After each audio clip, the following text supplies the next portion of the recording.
Tres hojitas, madre, tiene el árbol,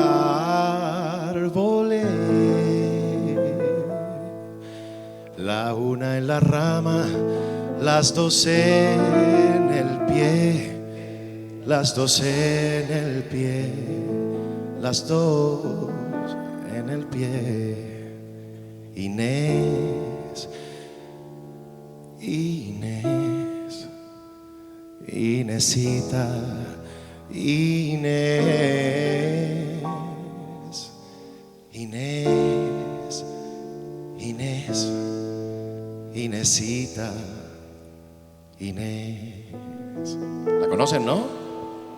Entonces yo digo Inés, Inés, Inésita, Inés. Y ustedes responden Inés, Inés, Inésita. ¿Qué te decía yo? Muy bien. Que iban a cantar. Muy bien, buenas noches, bienvenido. Muchísimas gracias por estar Gracias. aquí.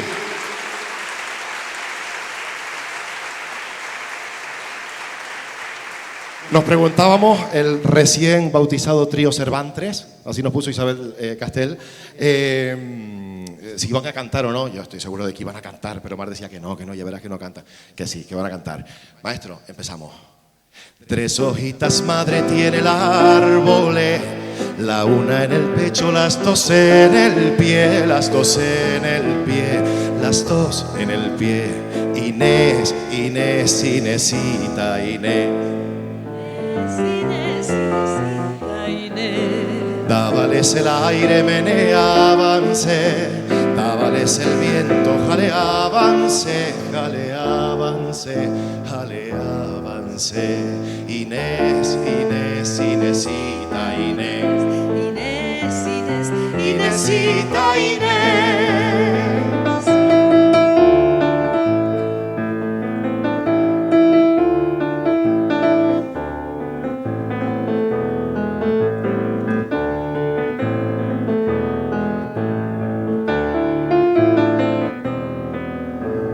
Dices que no me quieres porque soy pobre, más pobre es la cigüeña y duerme en la torre, duerme en la torre, duerme en la torre. Inés, Inés, Inésita, Inés, Inés, Inés,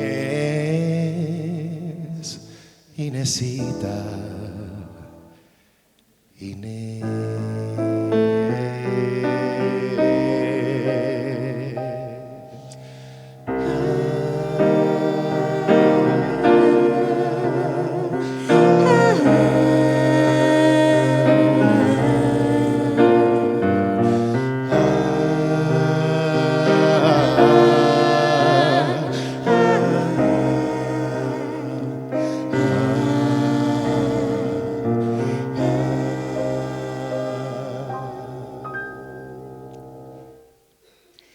Lleva la tarara un vestido verde lleno de volantes y de cascabeles.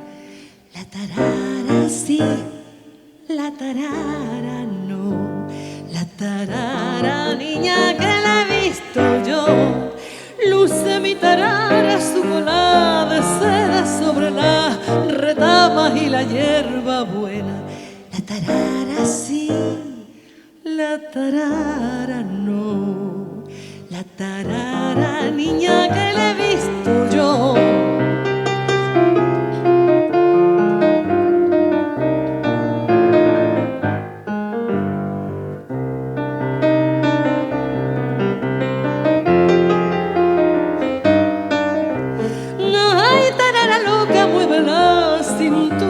Para los muchachos de las aceitunas. La tarara sí, la tarara no. La tarara, niña, que la he visto yo.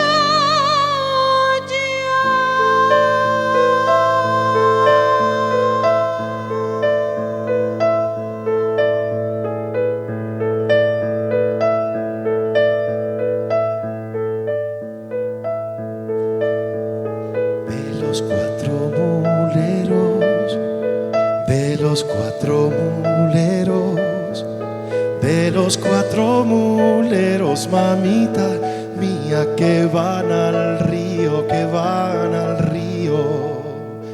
El de la mula torda, el de la mula torda, el de la mula torda, mamita mía, es mi marido, es mi marido. Puente de los franceses, puente de los franceses, puente de los franceses, mamita mía, nadie te pasa, nadie te pasa. Porque los milicianos, porque los milicianos, porque los milicianos, mamita mía, que bien te guardan, que bien te guardan.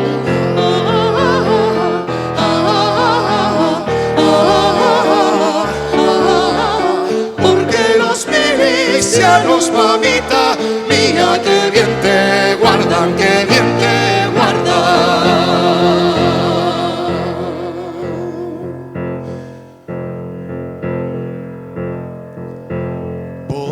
Casa de campo, por la casa de campo, por la casa de campo, mamita mía, y el Manzanares, y el Manzanares.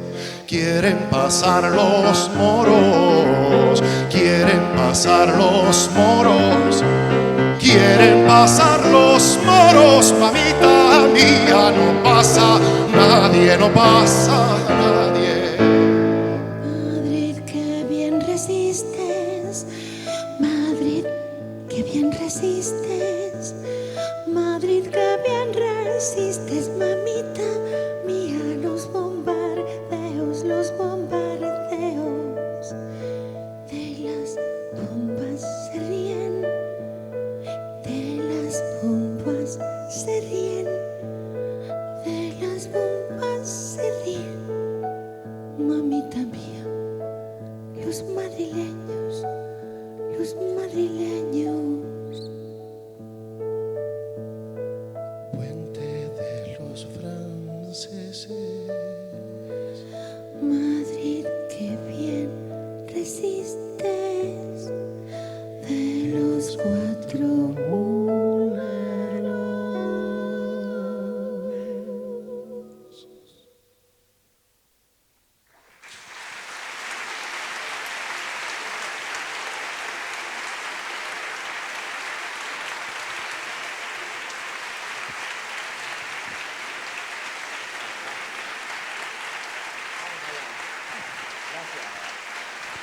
Muchísimas gracias. Buenas noches. Muchas gracias. Muchas gracias por estar aquí y por habernos invitado a estas jornadas tan necesarias, tan importantes para la libertad. España 1975. Gracias también a Isabel Castel por habernos puesto este nombre que hemos descubierto que nos encanta y que ya no nos lo vamos a quitar nunca más. Cervantes o Cervantes. Lo cierto es que lo estamos estrenando proyecto y ya se quedó así, ¿eh? Que lo sepas que eres la madrina. bautizados ya. Y hemos querido comenzar con este mosaiquito de canciones republicanas con claras reminiscencias lorquianas que forman parte de nuestro acervo cultural. Esta noche vamos a hacer un viaje musical en el tiempo, ¿verdad? Y tenemos para recordar el tiempo, todo ese tiempo que ha pasado, este metrónomo que vamos a activar para el siguiente tema. Considerada la siguiente canción, digo, una canción o aparentemente considerada de amor, lo que esconde la canción que Luis Eduardo Bauste compuso hace ya muchísimos años en aquel disco Albores es un serio y sentido homenaje a todas las víctimas, represaliados, desaparecidos del franquismo. Un tema que compone en 1978. En homenaje a todas esas víctimas, a todos los perseguidos, desaparecidos, torturados, asesinados, sea este tema, Al alba.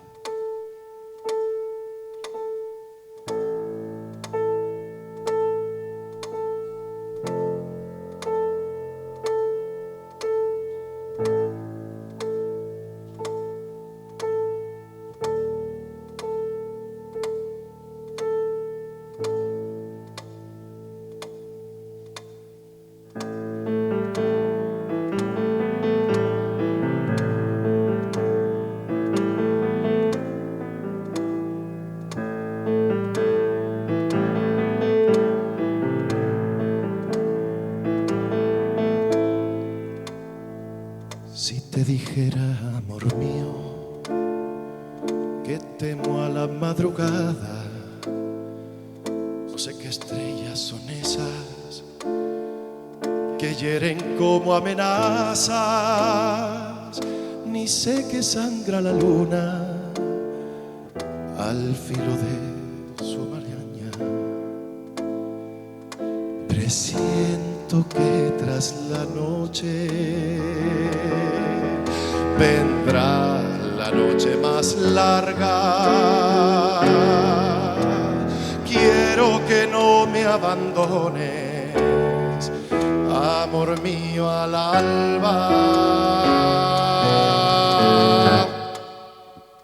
Al alba, al alba. Al alba, al alba.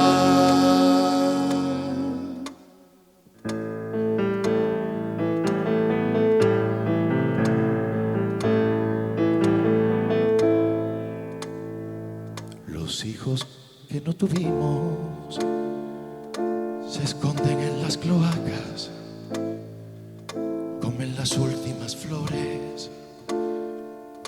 Parece que adivinaran que el día que se avecina viene con hambre callada. Presiento que tras la noche vendrá la noche más larga. Quiero que no me abandones, amor mío, al alba. Al alba, al alba. Al alba, al alba.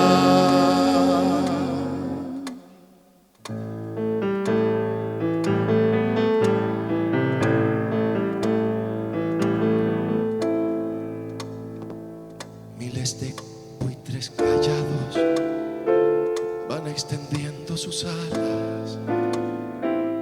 No te destroza, amor mío, esa silenciosa danza, maldito baile de muertos, pólvora de la mañana.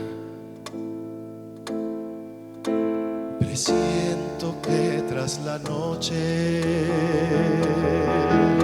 vendrá la noche más larga. Quiero que no me abandones, amor mío, al alba. Al alba, al alba.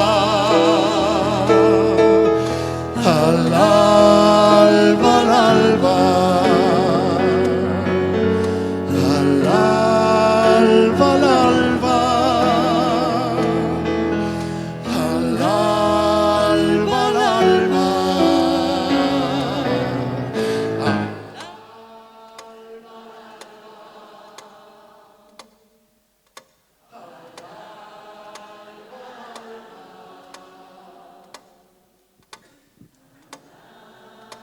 Al alba, al alba.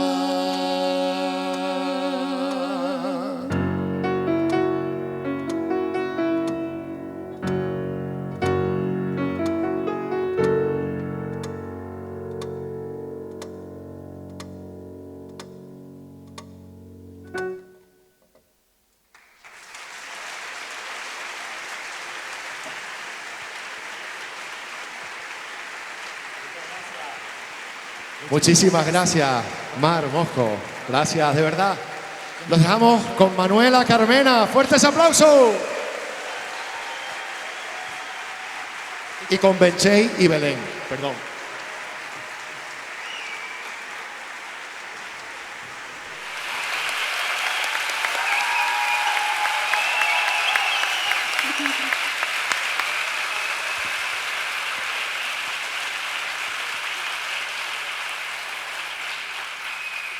Buenas tardes.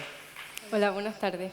Queríamos comenzar agradeciéndoles la presencia de todos ustedes aquí Y también diciendo que tanto para Benchey como para mí es un honor y un placer poder moderar este encuentro con Manuela Carmena.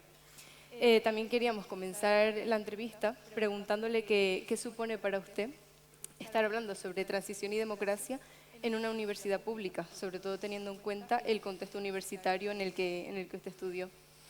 Bueno, lo primero que tengo que deciros a vosotros y a todo el mundo que qué idea más buena habéis tenido de que me entrevisten alumnos, ¿no? Es decir, es que esto es una preciosidad. Me encanta tener aquí a dos personas jóvenes que además me hacen acordarme de eso, de cuando yo era universitaria, ¿no?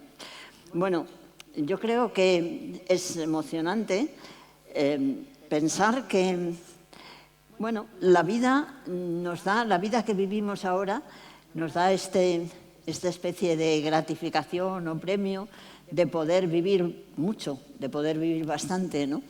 Entonces, claro, yo me acuerdo mis años, en 61, cuando yo llego a la universidad, todo lo que me da a mí esa universidad pública.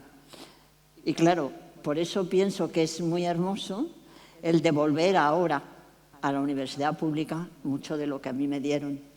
A mí la universidad pública me dio la posibilidad de encontrarme con mi historia. Yo llegué a la universidad sin saber nada de lo que había pasado antes de que yo llegara allí, sin saber que la guerra civil había sido de verdad una guerra de clases, una guerra de pobres contra propietarios, una guerra terrible, cruel, que la emigración nos había destrozado, que el exilio había generado esos puentes y todo eso lo supe gracias a la universidad. Por eso ahora, con mis 81 años, poder devolver un poquito de esto a la pública y ver en vuestras caras, en vuestros ojos, en vuestra mirada, cómo éramos nosotros, los estudiantes que entramos en la universidad en el 61, me da mucha emoción y un agradecimiento público, de nuevo, enorme a la pública, a la universidad de todos, a la universidad que hace posible que todos lleguemos.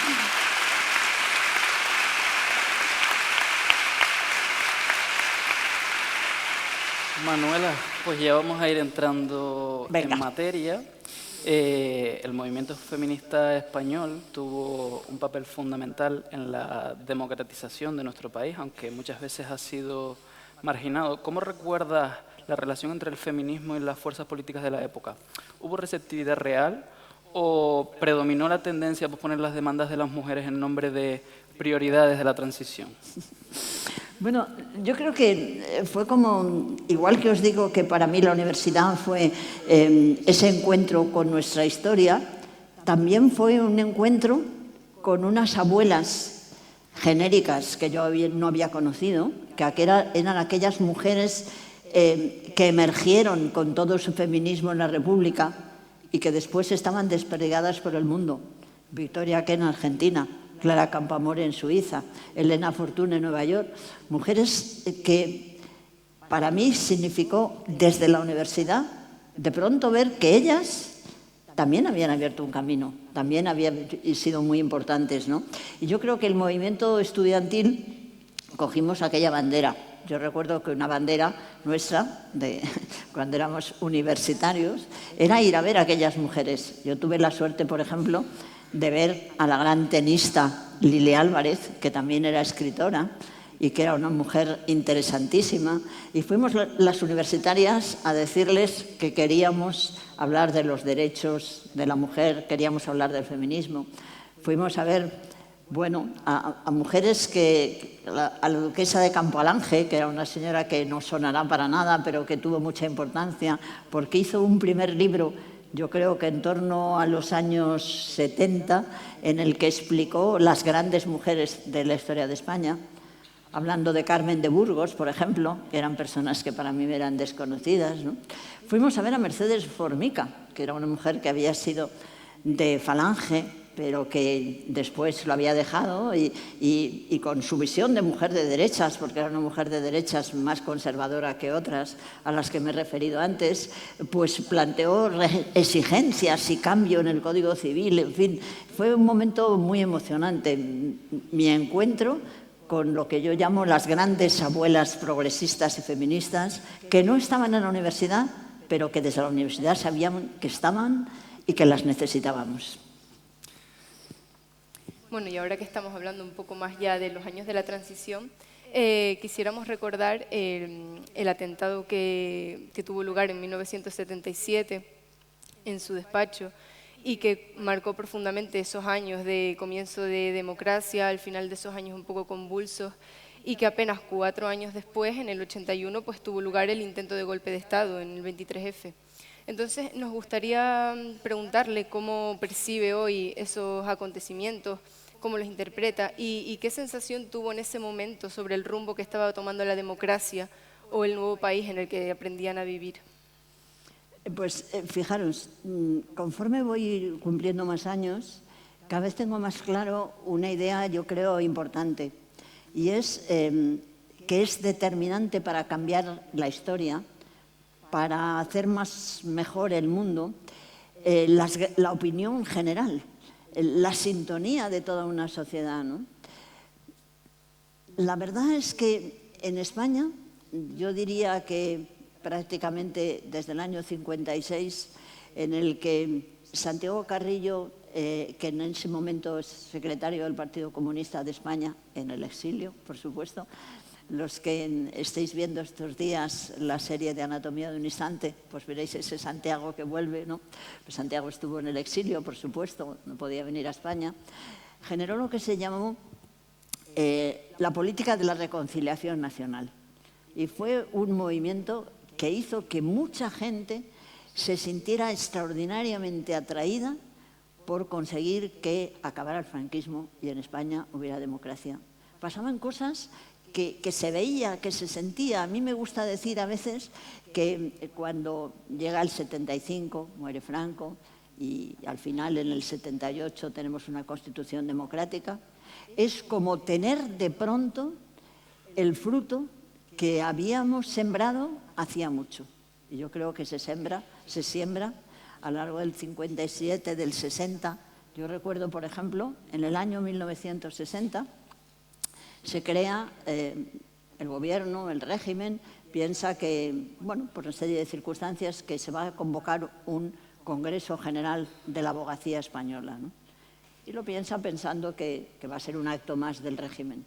Pero en ese momento hay ya muchos abogados jóvenes, hay ya esa sensación que os digo de las grandes mayorías, hay gente, y de pronto, pues aquel Congreso se convierte en que por primera vez se pide la amnistía, por primera vez se pide que haya un tratamiento y una regulación especial para todos los presos políticos que había en aquel momento. Y yo recuerdo, eso fue en 1970, que cuando al final los votos dijeron que sí a una amnistía, pues unos y otros, los que habíamos mantenido una postura y los que habían mantenido otra postura, nos abrazamos. Yo creo que ese abrazo a mí me recuerda a otro abrazo que es importante y que le tenemos en piedra en Madrid y que me gustaría recomendaros que si vais a Madrid no dejéis de verlo. Cerquita al lado de la estación del metro de Antón Martín, delante de donde estaba nuestro despacho, el despacho de Atocha, hay una estatua en la que simplemente es el abrazo de los que éramos los abogados. Ahí se nos ve los pantalones campana que se llevaban entonces, los pelos rizados, abrazados, el abrazo. Mientras que yo fui alcaldesa de Madrid, hice todo lo posible porque Madrid se definiera como la ciudad del abrazo.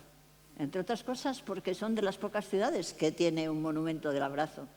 Y porque yo creo, y con eso te contesto, que sin esa sensación de abrazo general, sin esa sensación de que había muchas personas que querían la democracia, no hubieran pasado dos acontecimientos que son realmente espectaculares. Después del asesinato de nuestros compañeros, yo creo que nadie que no nos conociera pensaba que iba a ser posible lo que fue posible. Un entierro con un silencio absoluto, sin una voz discordante, sin un grito, sin un insulto, sin una expresión de rabia, solamente silencio y orden.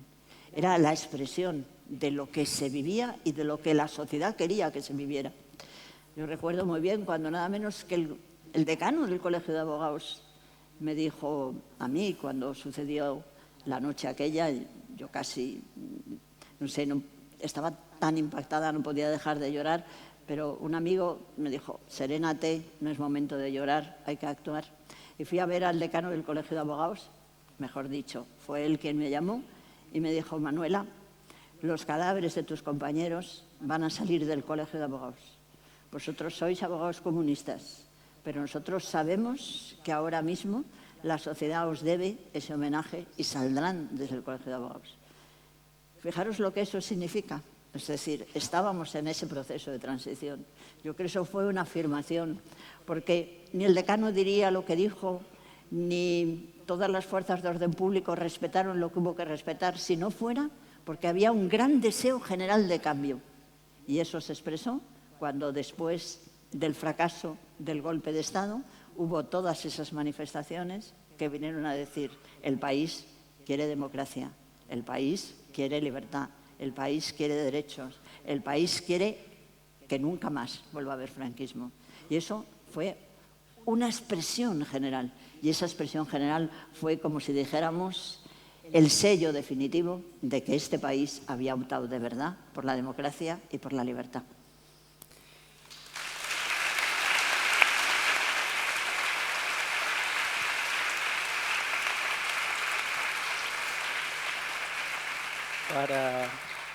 Para quien no lo sepa, el primer destino de Manuela como jueza fue muy cerca de aquí, fue la isla de La Palma.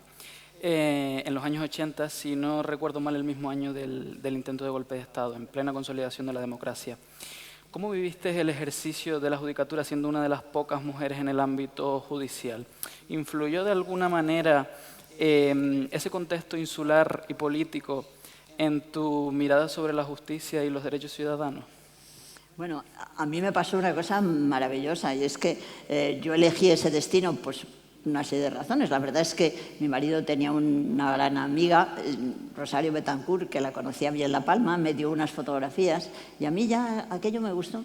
Pero la verdad es que cuando llegué a la isla de La Palma, yo confieso que me enamoré de La Palma y en cierta medida también de todas las Islas Canarias. Me enamoré. Así son las cosas, ¿no? Y tuve la posibilidad de vivir en un entorno relativamente pequeño, una muestra de cómo era esa justicia que se tenía ya que acabar, que tenía que cambiar, que eran los restos del subdesarrollo y los restos de un régimen autoritario como el franquismo, los restos de pagar para que te solucionen los problemas, los restos de hacer las cosas por detrás y no por delante, junto con un deseo que había de hacer las cosas diferentes. Y yo creo que me permitió empezar ese camino y, digamos, establecerlo de tal manera que nunca ya pude retroceder, ¿no? Y quizá haciendo algo de las cosas que cuando pienso atrás en mi vida más orgullosa me siento, que es de abrir las puertas, ¿no? Siempre me han dicho, pero tú vas a escuchar a todo el mundo, pero tú vas a dar el teléfono a todo el mundo, pero tú estás dispuesta a hablar con todo el mundo. Sí, sí y sí. Y efectivamente en la isla de La Palma, pues yo abrí las puertas y al abrir esas puertas me enteré de cosas que no debían ser y poco a poco yo creo que hicimos ese gran cambio de empezar a acabar con un tipo de justicia que no era lo que debía y abrir la posibilidad, la ilusión, la esperanza de que la justicia pudiera ser otra cosa. Años después hicimos un grupo de personas progresistas, que había de todo, había profesores, había fiscales, había abogados, había secretarios, había jueces, por supuesto, un gran congreso que se llamó La justicia tiene solución. Yo cuando recuerdo ese congreso pienso cómo de nuevo la sociedad estaba pidiendo el cambio, ¿no? Y a veces pienso que ahora quizá tendríamos que hacer algún congreso muy importante diciendo la política tiene solución.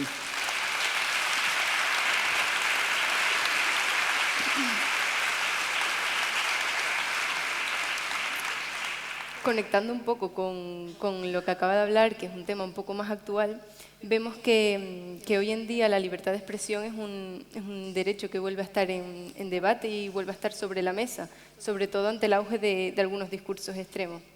Nos gustaría saber cómo entiende usted este derecho en democracia y si considera que todas las opiniones son válidas o dónde se deberían dibujar los límites de la llamada libertad de expresión. Bueno, yo creo que en esto sí que tenemos que tener claro algo que a mí me da la impresión que lo estamos mezclando y lo estamos complicando muchísimo. La libertad de expresión yo creo que es una parte del necesario oxígeno que tiene una democracia. Pero si la libertad de expresión es oxígeno de la democracia, la información veraz es todavía más oxígeno de la democracia. Lo que no se puede utilizar es la libertad de expresión para mentir. Una de las cosas que más a mí me ha sorprendido estos días, ver cómo en la representación de un juicio, que todos pudimos ver por la televisión, una persona vinculada además a la presidencia de la señora Ayuso, a la presidenta de la Comunidad de Madrid, asesor de ella, nos dijo que efectivamente se había inventado una historia a la cual provocó, sin lugar a ninguna duda, la obligación de decir verdad a los que sabían que esa historia era falsa, ¿no? Pero a mí me ha sorprendido muchísimo no solo oír eso ante un tribunal, sino que creo que no hay en este momento una reacción de la sociedad para decir, sí, libertad de expresión. Yo creo que la libertad de expresión no debe tener límites. Naturalmente, los límites son el que se ofenda a otro, el que se le perjudique, lo que todos sabemos que es el límite de las libertades. Pero ese límite de las libertades que puede venir por aquello de que podemos causar un daño a alguien, está todavía mucho más limitado con el de la mentira. Lo que no se puede es mentir. Y pensamos que lo de la libertad de expresión y sobre todo lo de la obligación de la veracidad es una cosa de los periodistas, pero no es así. Cuando una persona está en el podium de la representación política, cuando un representante de los ciudadanos miente, ese representante incumple la Constitución, vulnera la Constitución, porque no puede haber democracia si hay mentira. Si hay mentira, no hay expresión de la voluntad cierta y real, porque es una expresión engañada, torpe.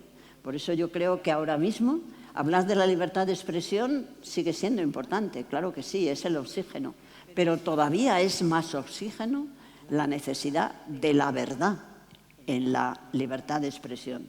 La libertad de expresión es amplia cuando se trata de dar opiniones, pero es cerrada y limitada cuando se trata de dar hechos.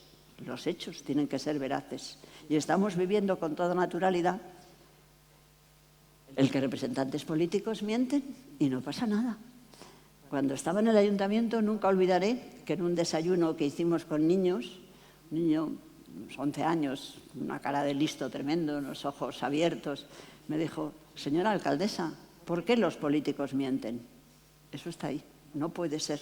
La mentira nunca puede formar parte del ejercicio de la libertad de expresión de nadie, y mucho menos del político que tiene que estar en el podio de la pedagogía y del ejemplo.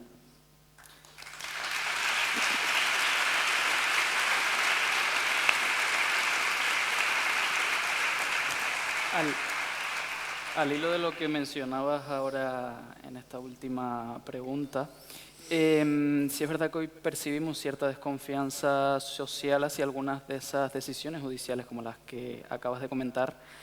Desde tu experiencia en el ámbito judicial, ¿qué necesitamos para reconstruir una relación de confianza entre la ciudadanía y la justicia? Bueno, yo creo que es muy importante para que haya esa relación de confianza el que haya crítica cuando la crítica es necesaria y se merece, y que haya propuestas de alternativas. Yo creo que es importantísimo que haya una rebeldía ante la mentira, porque os vuelvo a decir, la mentira puede acabar con la democracia. Sin mentira no hay posibilidad de que la decisión de los ciudadanos tenga una base racional. Imaginaros un enfermo que no sabe la enfermedad que tiene y el médico le puede mandar cualquier prescripción. ¿Puede mandarle el médico una prescripción sin saber qué enfermedad tiene? Naturalmente, una persona puede votar de una manera o de otra si la engañan, si la mienten, si no le dicen la verdad. Por eso yo creo que ahora es muy importante decirle a la justicia la verdad, sin tener miedo. No hay que tener ningún tipo de miedo. Y a mí me da la impresión que en este momento, y sobre todo en el marco de quienes tienen esa nuestra representación, porque no olvidemos que eso que llamamos clase política son los representantes que nosotros hemos escogido, tienen miedo a decir la verdad, ¿no? Por eso creo que será tan importante que como sociedad, y antes me refería a lo importante que es la opinión pública, el sentimiento general, las exigencias que todos hacemos para los procesos de cambio, se exija una justicia que respete la verdad. Y hay que exigirlo, hay que decirlo y hay que criticar. Cuando la verdad se esconde, hay que decir que la verdad se defiende, como dijo de una manera muy clara el fiscal general del Estado. La verdad se defiende.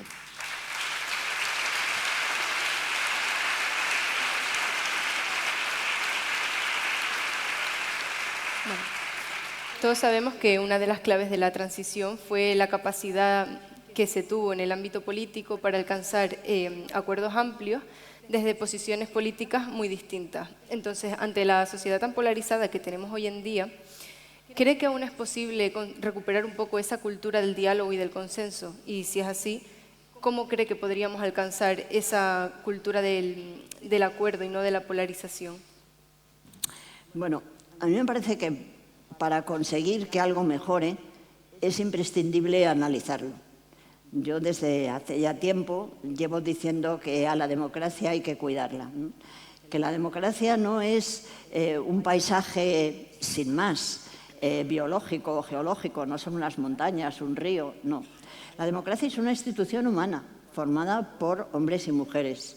Si no estamos al tanto de ver si esa democracia está funcionando bien o mal, pues puede ocurrir que estemos haciendo una democracia sin darnos cuenta de que no está funcionando correctamente, ¿no?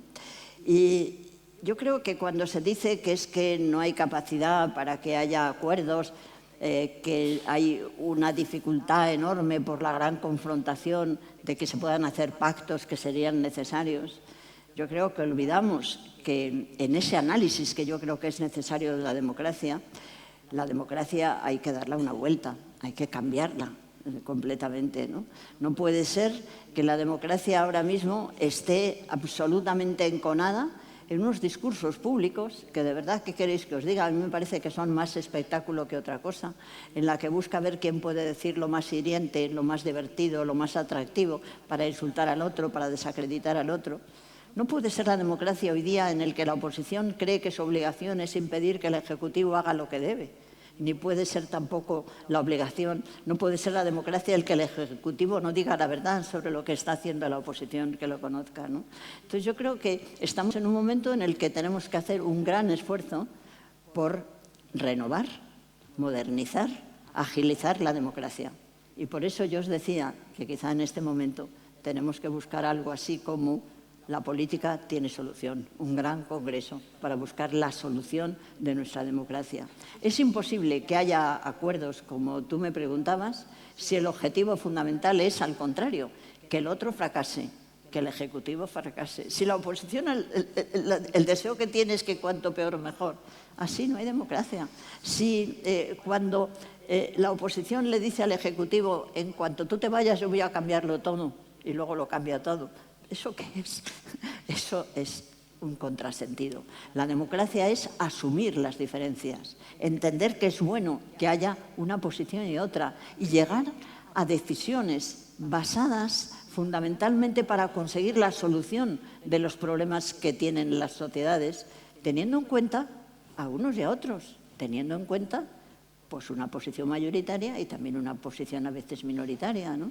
La democracia es incorporar a diferentes, no es odiar al otro, no es hacer que el otro lo haga mal para ganar yo votos y decir después que el otro lo hacía mal y yo lo hago bien, cuando precisamente esa otra oposición va a decir lo diferente a lo que decía. No, no puede ser. Esto no es serio, queridos amigos. Tenemos que hacer un esfuerzo. La democracia tiene que tener cuidado, la democracia tiene que ser cuidada, la política tiene que tener solución. Esto no es la buena democracia. Sí.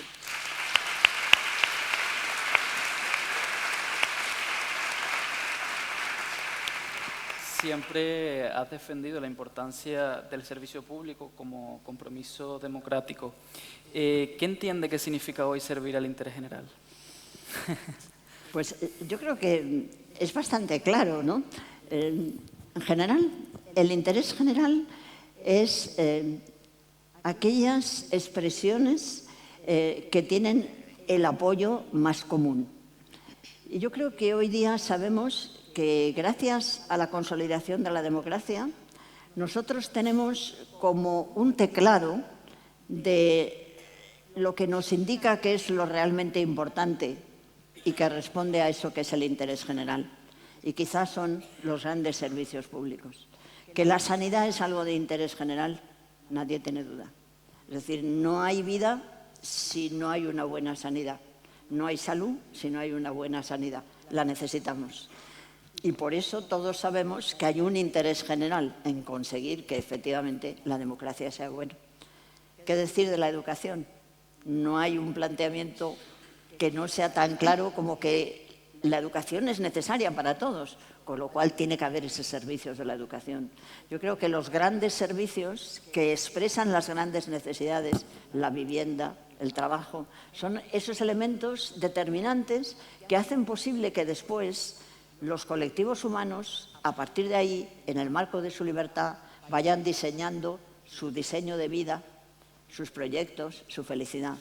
Pero esos servicios generales, para mí, forman parte del interés general. Y bueno, recuperando un poco lo que decía antes de fortalecer la democracia, ¿qué papel cree que podemos tener los ciudadanos en ese fortalecimiento y cómo podemos también ayudar a cuidar nuestra democracia y que esto no sea una cosa meramente transitoria? Bueno, como lo ha hecho siempre la humanidad. Cuando la humanidad tiene claro lo que quiere, lo acaba por conseguir. No hay nada más que mirar un poco los procesos de la historia, ¿no? Los procesos de la historia son muy interesantes. Los que me conocéis un poco me habréis oído hablar de que hay una profesora muy interesante, una historiadora americana, que dice que los procesos de empatía, los procesos en los que los seres humanos convergen en conseguir objetivos, son los que al final acaban cambiando el mundo. Ella dice que cuando en el siglo XVIII se empieza a diseñar lo que van a ser los derechos humanos, se debe a que cada vez hay un proceso mayor de empatía, de sentirse que todos somos miembros de una familia humana, ¿no? Y así se consiguen las cosas. Yo creo que la sociedad tiene que conseguir lo que quiere. Yo creo que todos queremos tener una democracia que dé esas exigencias de servicios y de interés general que estamos deseando. ¿Cómo? Pidiéndolo, diciéndolo con palabras, contándolo, hablándolo, exigiendo, reclamando y al final también votando. Que ahora se duda mucho sobre la democracia, si lo estamos haciendo bien, si no. ¿Qué opinión le merece que hoy en día se siga discutiendo sobre esto, sobre la democracia? Tenemos que seguir avanzando en determinadas cuestiones, tenemos que seguir mejorando en ellas, pero ¿qué opina sobre esto? ¿Qué cree ¿por qué se sigue poniendo tanto en el debate público que estamos poniendo en juego nuestra democracia?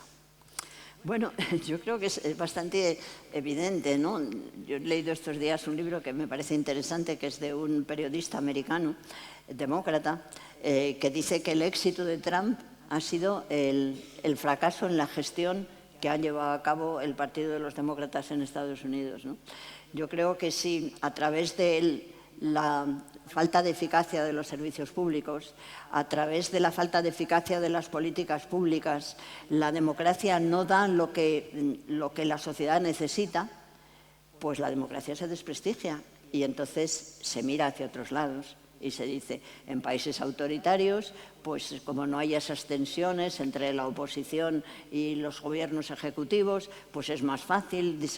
Bueno, yo creo que eso parte de una grandísima equivocación, porque no es conocer cómo las estructuras de los países que están regidos por gobiernos absolutamente autoritarios, no permiten ni tan siquiera que haya expresiones de interés general, ¿no? Y que además están constantemente teñidas por el atentado a la libertad general y individual que se produce en todos ellos, ¿no? Y a mí en eso me gustaría que cuando se habla de los regímenes autoritarios se leyera más y se viviera más. Yo estos días también estoy leyendo un libro muy interesante sobre algunas situaciones de la India, sobre situaciones de China. Es interesante que se sepa bien qué significan los sistemas autoritarios, ¿no? Y que podamos distinguir con claridad que a veces la democracia nos decepciona, pero nos decepciona no porque el sistema sea malo, sino porque no conseguimos que funcione el sistema. La manera de mejorar la democracia no es mirar hacia un régimen autoritario, es hacer que la democracia funcione bien, que la democracia sea una expresión de todos. Y a lo mejor para eso pues hay que cambiar cosas, ¿no? Por ejemplo, pues hay que cambiar la manera que tenemos de entender los partidos políticos. Yo creo que no tiene ningún sentido el que se piense que la política, por ejemplo, es una profesión. Yo creo que la política no es una profesión. La política es una responsabilidad. Uno debe tener su profesión y de un determinado tiempo pues puede estar en política, pero no puede confundirse el interés general con el interés personal y propio de una persona, ¿no? Y yo creo que a lo mejor también pues hay que pensar que estamos muy acostumbrados a que nuestros representantes siempre sean solamente las personas de los partidos políticos, pero cada vez hay más debate en el mundo en general por elegir otra forma de representación a través del sorteo, a través de otras maneras que puedan enriquecer nuestra democracia. Y por último, yo creo que todos estamos deseando que la democracia sea eficaz y eficiente. Y yo pregunto, esas grandes sesiones en el Congreso de los Diputados, en lo que son un discurso, otro discurso, ¿eso lo hace eficaz y eficiente? ¿O lo hace eficaz y eficiente el evaluar las leyes, ver qué resultado han dado las leyes, lo que hay que corregir, lo que hay que mejorar, por qué una ley no ha valido, por qué hay que hacerla de otra manera? O trabajar, analizar, estudiar, escuchar, hablar con los ciudadanos. Eso sí es eficaz. Discursos y discursos, no son eficaces.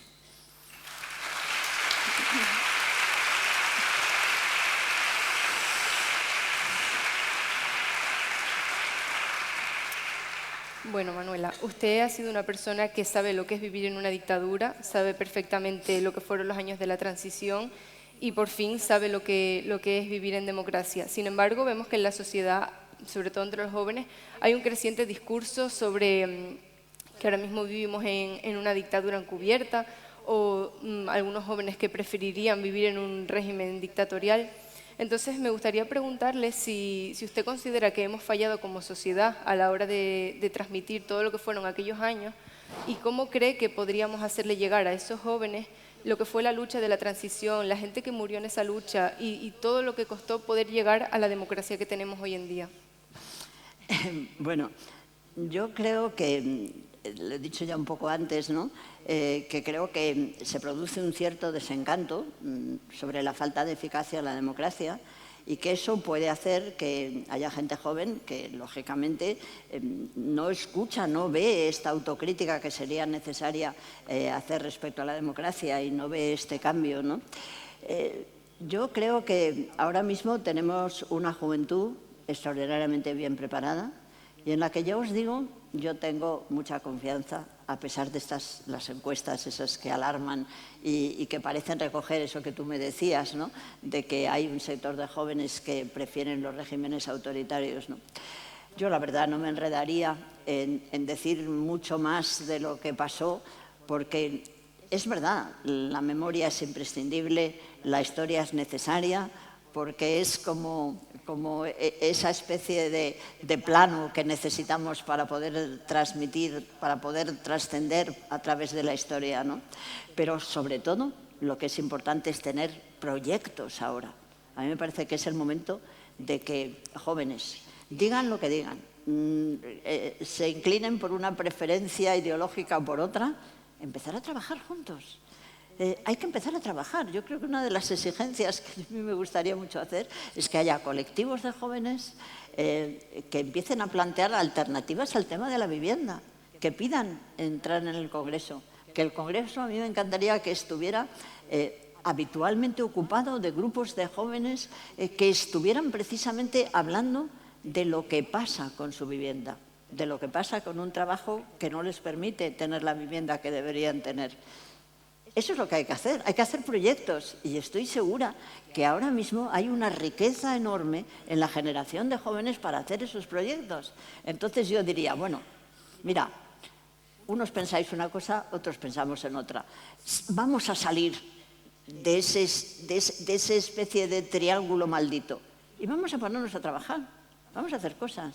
¿Por qué no se crean grupos para plantear alternativas concretas? No partidos nuevos y estructuras de defensa, ideología de derechas. No, proyectos. Un proyecto para mejorar las condiciones del trabajo, un proyecto para mejorar esa cosa tremenda que es el número de mujeres que mueren asesinadas, el número de accidentes de trabajo que pueda haber en la construcción, los problemas que tenemos.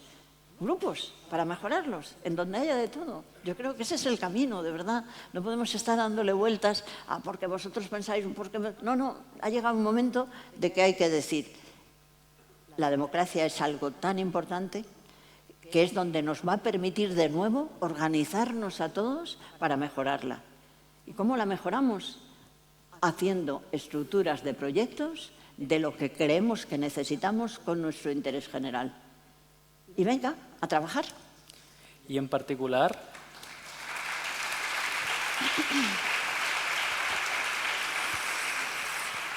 hablábamos muy por encima al principio de la universidad pública. ¿Qué papel juegan las universidades públicas? ¿Qué papel deben jugar los estudiantes, el profesorado, el personal de las universidades públicas para esto, para cuidar nuestra democracia? Pues mira, vosotros sabéis que cuando nos hemos conocido antes, un ratito hemos estado tomando ahí un café, pues no hemos hablado nada de esto, hemos hablado de la universidad, fundamentalmente, ¿no?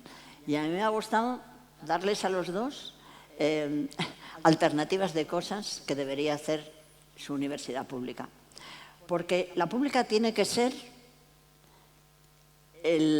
la estrella que abra. Es decir, el camino que sugiera, las iniciativas, donde pueda haber más investigación, más interés, porque, como os digo, la pública es la de todos. Bueno, cosas que hay que hacer. Por ejemplo, ¿cómo es posible que en la Facultad de Derecho no se hayan hecho auténticos laboratorios sobre la forma en la que se hacen las leyes y la forma en la que se evalúan las leyes? Las leyes, la verdad, las hacemos ahora parecidas a como se hacía hace 5.000 años, ¿no? El que hiciese tal cosa le va a pasar tal, el que no sé qué, no sé cuántos, y hojas, y hojas, y hojas, y el boletín, y artículos, y luego la gente ni se entera, ni sabe lo que dicen las leyes. Una de las cosas que más me sorprende es que se hacen leyes y luego no se cumplen, pero no por nada, sino porque se olvidan, no se saben, en fin.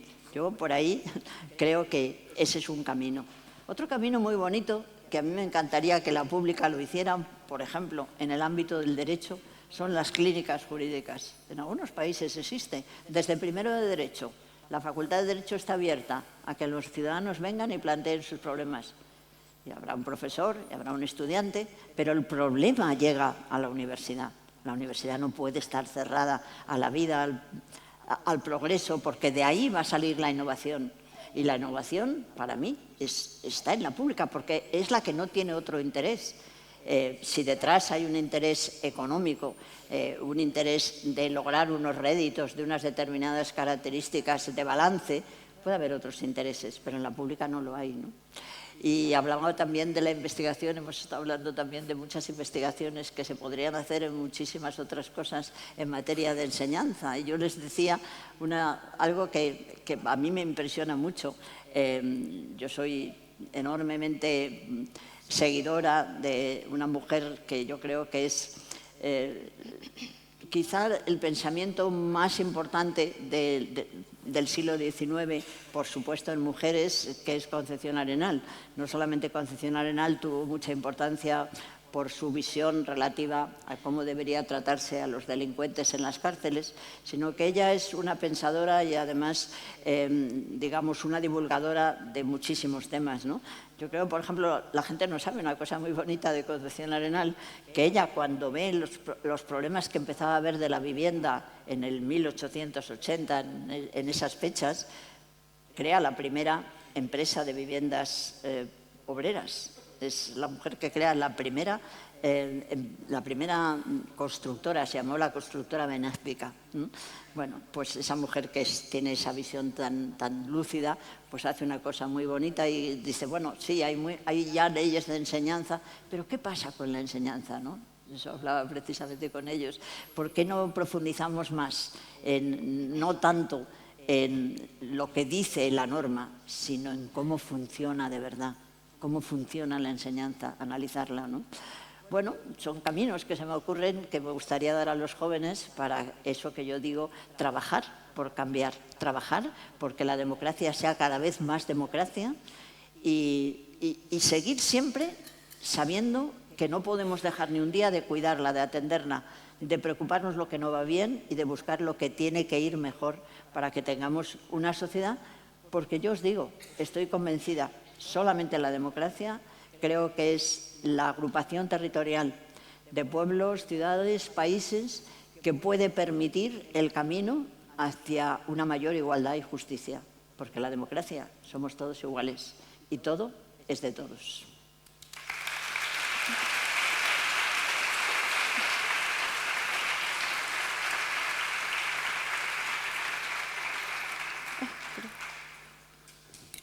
Oye, ¿os quedan más preguntas? Me habíais dicho que eran menos. No sé si se está notando, pero estamos improvisando. A ver, ¿a quién le toca ahora? Bueno, para terminar con la última pregunta, ya para ir finalizando, queríamos preguntarle qué razones cree que nos invitan todavía a la esperanza o al optimismo, ya que muchas veces durante su carrera usted ha defendido que incluso en los momentos más difíciles o más oscuros de la sociedad siempre hay esperanza y siempre se puede mirar el futuro con optimismo. Entonces, ¿qué razones cree que podemos encontrar en la sociedad actual? Hombre, yo hay más que razones, os voy a decir que es mi propia experiencia, ¿no? Yo he tenido una vida extraordinariamente feliz y gran parte de mi vida ha estado dedicada a mejorar el mundo que me he encontrado. Y eso es una tarea enormemente gratificante. Te devuelve la vida mucho más de lo que tú das. Entonces, tú ves una realidad que no te gusta, cámbiala. Haz lo posible por cambiarla. Ese proceso de cambio, ese proceso de gestión, de transformar la sociedad, después te va a dar algo fantástico, que es ver que has sido capaz de mejorar un poco, no todo, pero un poco, ¿no? Vale la pena, muchísimo. Vale la pena. Yo digo que es una especie de arquitectura social, de escultura colectiva, pero se puede, claro que sí, se logran muchos cambios. Y de verdad, yo cierro los ojos ahora y pienso cómo era la sociedad en la que yo nací y cuál es la sociedad ahora, y os digo, a pesar de todo, a pesar de saber que nos está fallando ahora las estructuras democráticas porque no somos capaces de cuidarlas como debíamos. Pero a pesar de todo, hemos ganado tanto, ha mejorado tantísimo la sociedad.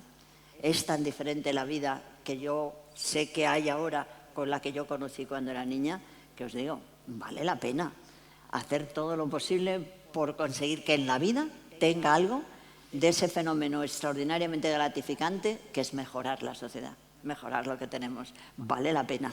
El regalo, el final, es muy gratificante, os lo aseguro yo, ¿eh?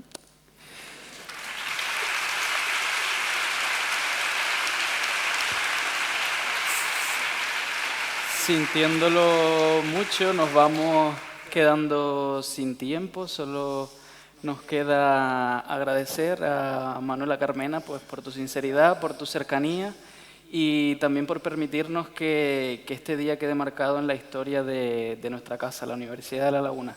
Manuela Carmena, en el Paraninfo de la Universidad de La Laguna, muchísimas gracias.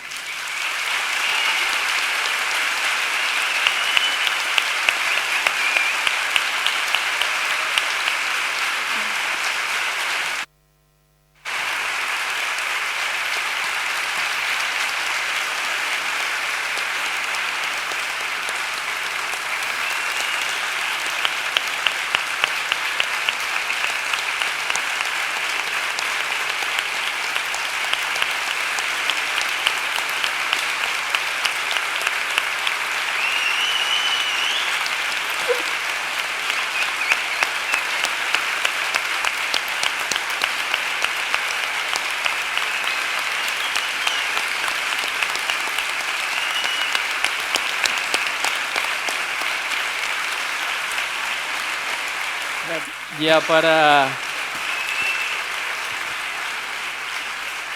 para ir cerrando, nos supo a poco, la verdad. Para ir cerrando ya les dejamos paso con... Perdonad un minuto, yo no quería despedirme sin decir que viendo a estas personas, a estos dos preguntadores que he tenido, a estos dos estudiantes, ¿cómo no va a tener uno fe en que la vida que viene va a ser mejor que la que hemos vivido con esta gente joven? Muchas gracias.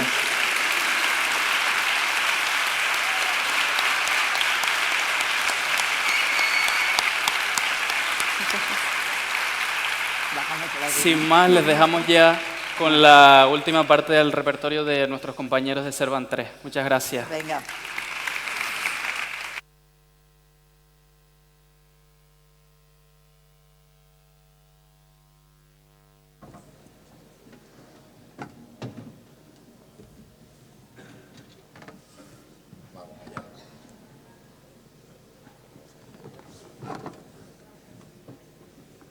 Manuela, gracias.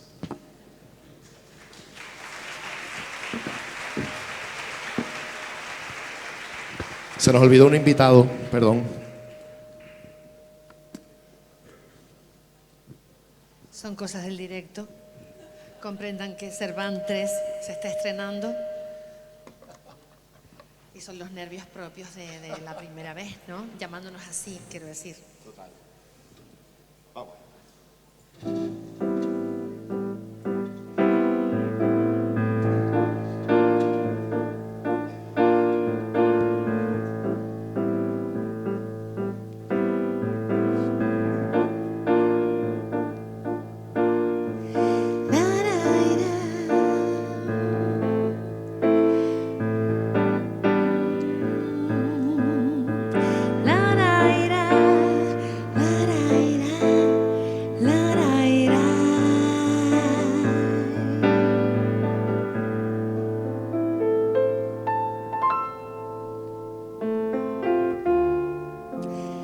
Era feliz en su matrimonio, aunque su marido era el mismo demonio.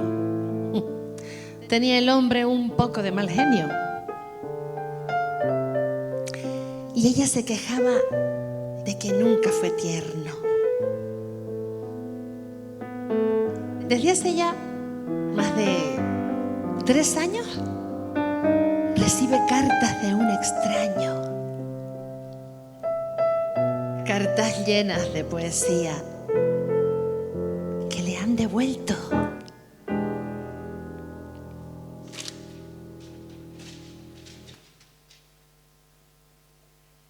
La alegría. A veces sueña y se imagina cómo será aquel que a ella tanto la estima. Será más bien hombre de pelo cano, con sonrisa abierta y ternura en las manos. ¿Quién será el que sufre en silencio? ¿Quién puede ser su amor secreto? Y ella que no sabe nada mira a su marido y luego calla. ¿Quién le escribía versos? Dime quién era. ¿Quién le mandaba flores por primavera? ¿Quién cada 9 de noviembre, como siempre sin tarjeta, le mandaba un ramito de violetas?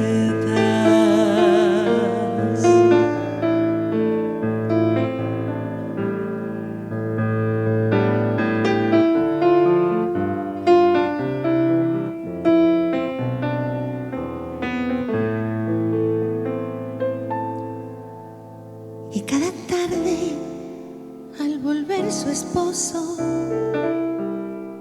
cansado del trabajo, la mira de reojo. no dice nada porque lo sabe todo. Ella es feliz así, así de cualquier modo, porque él es quien le escribe versos. Él es su amante, su amor secreto, y ella que no sabe nada mira a su marido y luego calla. ¿Quién le escribía versos? Dime quién era. ¿Quién le mandaba flores por primavera? ¿Quién cada 9 de noviembre, como siempre sin tarjeta, le mandaba un ramito? Le mandaba un ramito, le mandaba un ramito de violetas.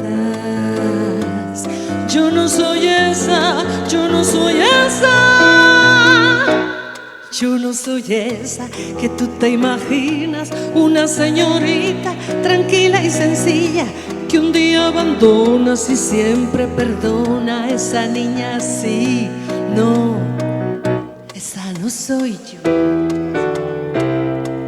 Yo no soy esa que tú te creías, la paloma blanca que te baila el agua, que ríe por nada diciéndose a todo. Esa niña así, no. No podrás presumir jamás de haber jugado con la verdad, con el amor de los demás. Si en verdad me quieres, yo ya no soy esa, la sea cobarda frente a la borrasca, luchando entre olas se encuentra la playa. Esa niña así, no, esa no soy yo. Pero si buscas tan solo aventura, amigo, pon guardia a toda tu casa. Yo ya no soy esa que pierde esperanzas, piénsalo, yo no. Yo no soy esa que tú te imaginas, una señorita tranquila y sencilla que un día abandonas y siempre perdona. Esa niña sí, no. Esa no soy yo. Esa niña sí, no. Esa no soy yo. Esa niña sí, no, no. Todas las promesas de mi amor se irán contigo. Me olvidarás, me olvidarás. Junto a la estación yo lloré igual que un niño, porque te vas. Esa no soy.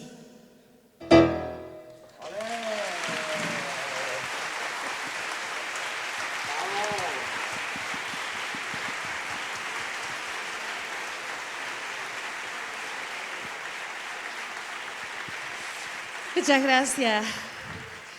Desde que César y Mosco me hablaron de este proyecto, por supuesto quise estar, y más después el nombre, ya no me podía resistir a Cervan 3. Y enseguida les dije que yo quería que la figura de la mujer española de la transición estuviera representada, y qué mejor con estas dos canciones, Ramito de Violetas, de Cecilia. Esa no soy yo, de Maritrini, haciendo ese guiño pequeñito a Janet, ¿verdad? ¿Por qué te vas? ¿Por qué te vas? Pero no nos vamos todavía. Faltan 2 temas más que hemos estado ensayando meses y meses.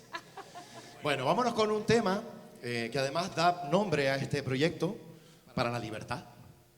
Y se lo quiero dedicar especialmente a Isabel Castel por habernos invitado, por ponernos nombre, por bautizarnos y por hacer que estemos aquí arriba disfrutando como lo estamos haciendo. Gracias, Isabel.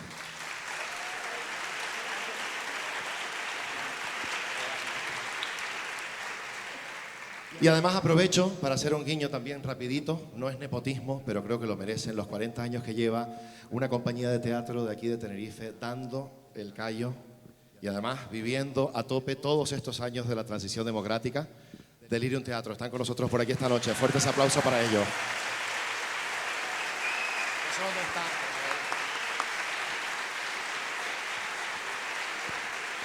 Gracias por tantos años de libertad, precisamente.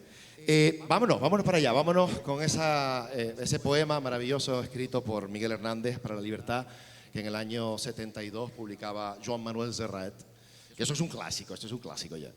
Y que me gustaría que nos acompañaran a cantarlo. Vamos allá.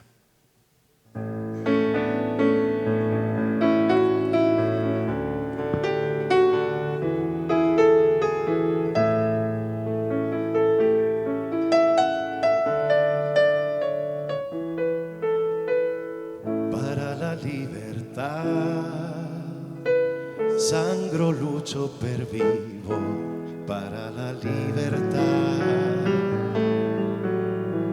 Mis ojos y mis manos como un árbol carnal, generoso y cautivo, doy a los cirujanos para la libertad. Siento más corazones que arenas en mi pecho, dan espumas mis venas y entro en los hospitales y entro en los algodones como en las azucenas, porque donde dos cuencas vacías amanezcan, ella pondrá dos piedras de futura mirada y hará que nuevos brazos y nuevas piernas crezcan en la carne talada. Retoñarán aladas de savia sin otoño, reliquias de mi cuerpo que pierdo en cada herida. Porque soy como el árbol talado que retoño, aún tengo la vida.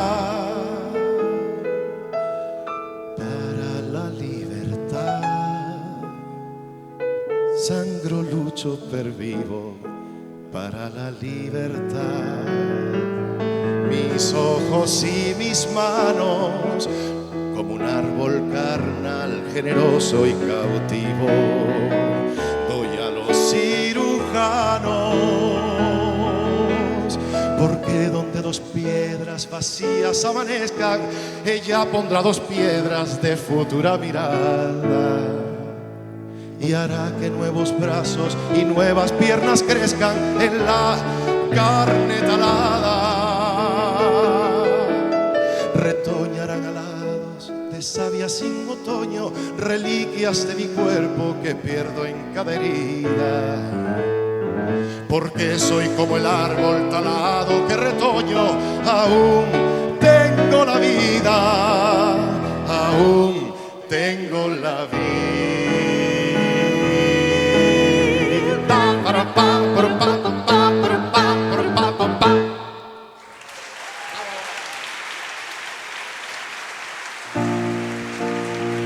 Muchas gracias. Nos vamos. Nos tenemos que despedir.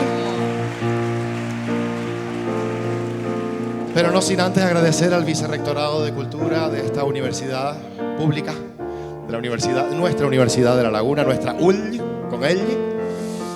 Muchísimas gracias Isabel Delgado, Isabel León, gracias de verdad por acompañarnos en este viaje, por invitarnos. Gracias al equipo técnico de iluminación, de sonido que ha estado con nosotros, que ha sido una maravilla como siempre. Gracias Belén, Benchay, por entrevistar, por darle voz. Carmena, muchísimas gracias. Manuela, de verdad. Y a todos ustedes, gracias de verdad por acompañarnos. Gracias. Y nos despedimos con una canción que ha llegado a muchos corazones de muchas generaciones y que nos demuestra que tantas luchas valieron la pena. Buenas noches, muchas gracias y sean muy felices. Hasta siempre.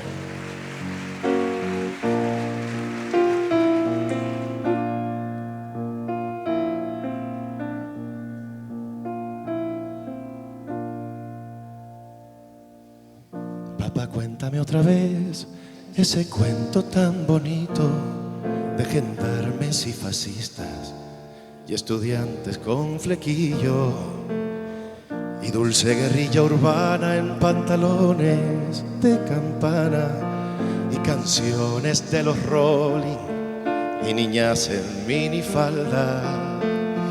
Papá, cuéntame otra vez todo lo que os divertisteis, estropeando la vejez a oxidados dictadores, y cómo cantaste al vent y ocupasteis la Sorbona en aquel mayo francés, en los días de vino y rosas,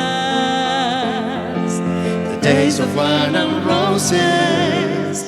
Papá, cuéntame otra vez esa historia tan bonita de aquel guerrillero loco que mataron en Bolivia y cuyo fusil ya nadie se atrevió a tomar de nuevo, y como desde aquel día todo parece más feo. Papá, cuéntame otra vez que tras tanta barricada y tras tanto puño en alto y tanta sangre derramada, al final de la partida no pudisteis hacer nada, y bajo los adoquines no había arena de playa. Fue muy dura la derrota, todo lo que se soñaba se perdió por los rincones, se cubrió de telarañas. Y ya nadie canta al vent, ya no hay locos, ya no hay parias, pero tiene que llover, aún sigue sucia la plaza.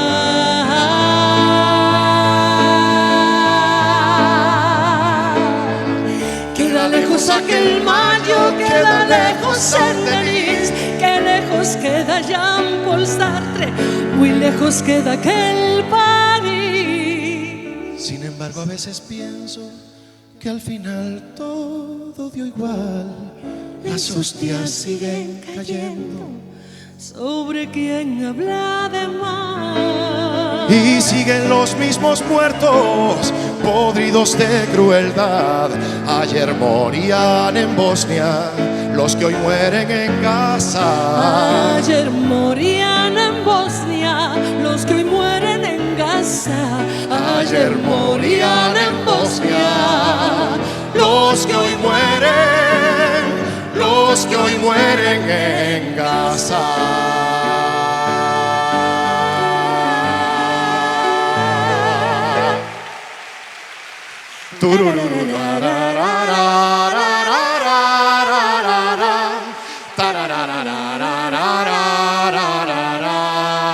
Vamos, maestro.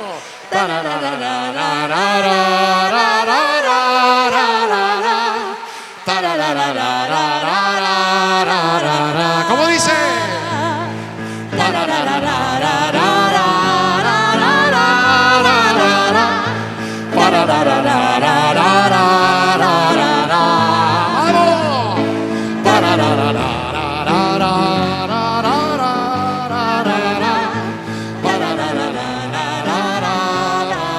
Todos con nosotros.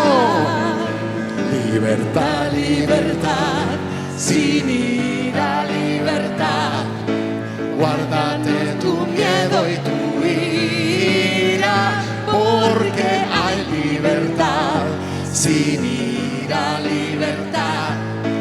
Y si no la hay, sin duda la habrá.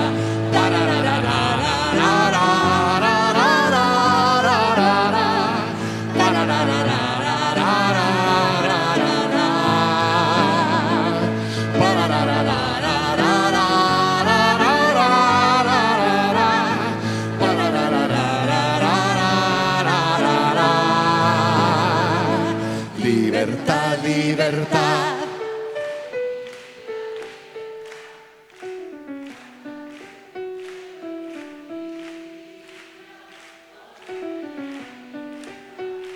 Sin ira, libertad.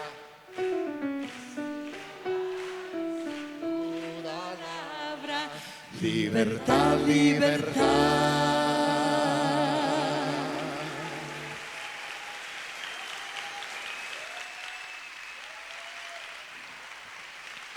Muchas gracias.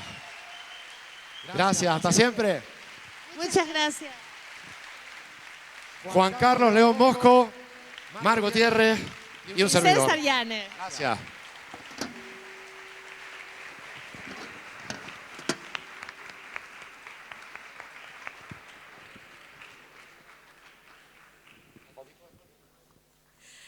Muchísimas gracias, Cervantes, que parecen 4 o 5 o 6.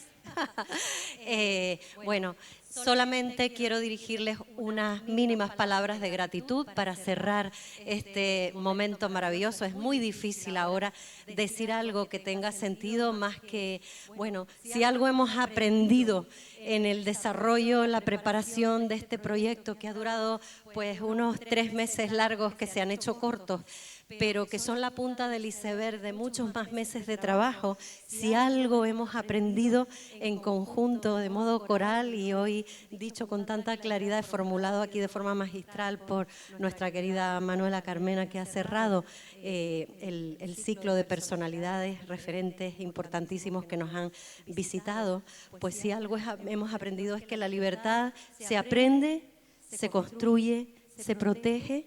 Y bueno, estaba ahora intentando cantar y a la vez me vinieron a la memoria unos versos de la poeta gran canaria Pino Ojeda.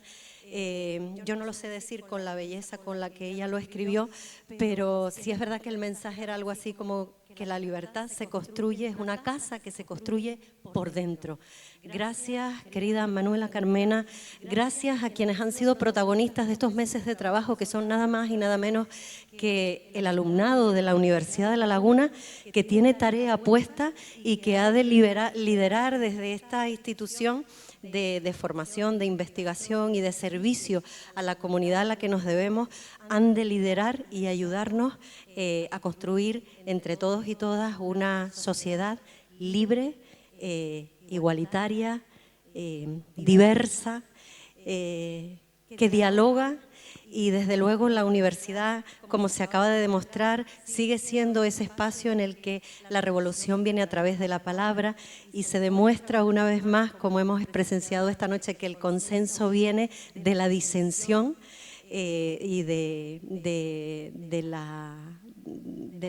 acuerdo que procede precisamente de los distintos puntos de vista. Yo quiero terminar esta noche este largo periplo de meses maravillosos y apasionados con una foto de familia. Voy a pedir que suban las personas más importantes de este proyecto, el alumnado de la Universidad de La Laguna, por favor. El equipo, en nombre de la universidad, que en esta ocasión le ha tocado trabajar en este proyecto desde el Vicerrectorado de Cultura y Extensión Universitaria, va a estar representado en esta noche por nuestra querida Isabel Castells, directora de Secretariado de Cultura, Lilibet Fuentes, por favor, la directora de Secretariado de Cátedras Institucionales. Les va a tocar esta noche representar a nuestro Vicerrectorado en la foto de familia. Vayan subiendo si pueden. Y con esto terminamos. Queridísima Manuela Carmena, te vamos a pedir que formes parte de esta foto y sería magnífico, si él lo tiene a bien, que nuestro magnífico rector también nos acompañara. Sí, puede ser y él lo tiene a bien. Gracias. Muy buenas noches.